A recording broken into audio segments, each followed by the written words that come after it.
Do you ever wonder if someone is using NLP on you and how to tell?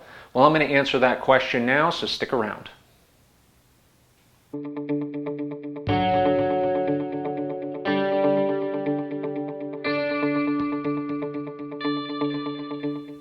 All right, welcome back. Sam Visnick here, and in today's topic we're going to talk about how to know if somebody is doing NLP on you.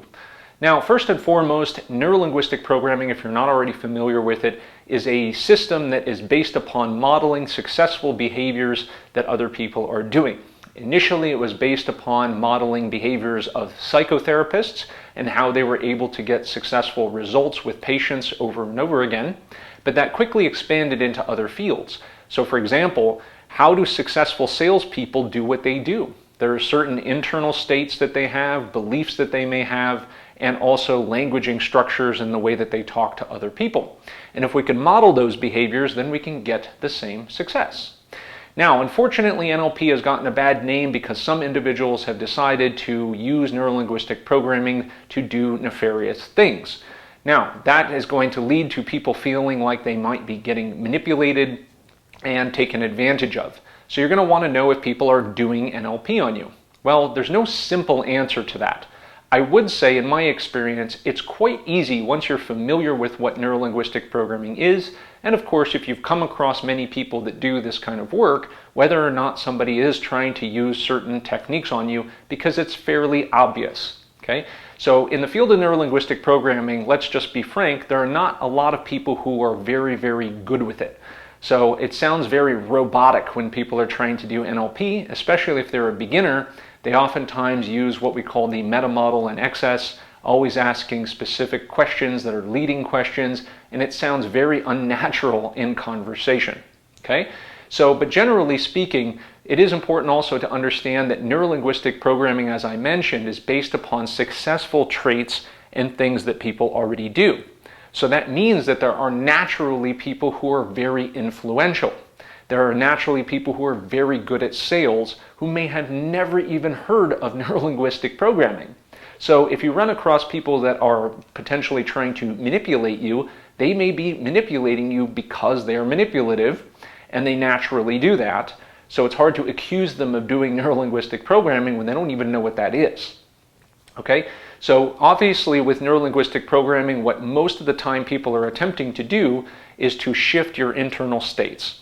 And when they do that, they're oftentimes asking you to think about certain things that get you into certain emotional states and so forth in order to get you to do certain things. Okay? And the most important thing here to remember, just like hypnosis, where people are oftentimes very afraid that they're being manipulated, in that you cannot do anything or be forced to do anything that you don't want to do. Okay? So in hypnosis, for example, we always tell people there is no such thing as pure manipulation, meaning I can't force you to bark like a dog or to quack like a duck if you don't want to do that. Now, obviously, through rapport and influence, you may increase the likelihood that you want to do those things, but generally speaking, you will not violate your ethics, your morals, and your deeply held beliefs, okay? Because it feels wrong. So when you are being manipulated by NLP techniques by somebody who may have bad intentions, you'll oftentimes get the feeling that they're trying to manipulate you and something feels not right. So you will obviously be able to notice that. Okay?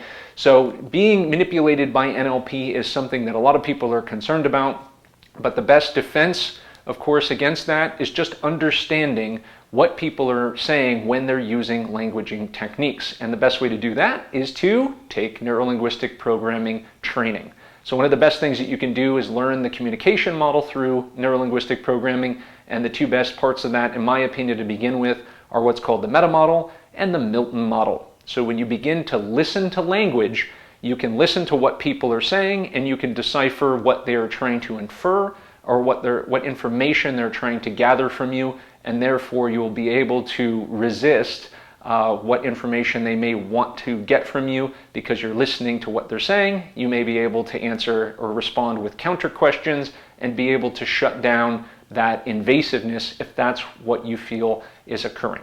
So I hope that's helpful. Short discussion there on NLP and manipulation. So if you like this video, give me a thumbs up, comment down below, give me suggestions on other videos that you'd like to see or information that you want to learn, And of course, be sure to subscribe to this channel, hit that button and the bell down below so you get notified when new videos come up. For recent recommendations on new trainings in NLP, make sure you check out the link in the comments section or in the description box. That link is always going to be updated with new trainings and information that I recommend. So I hope you enjoy it, and I'll see you next time.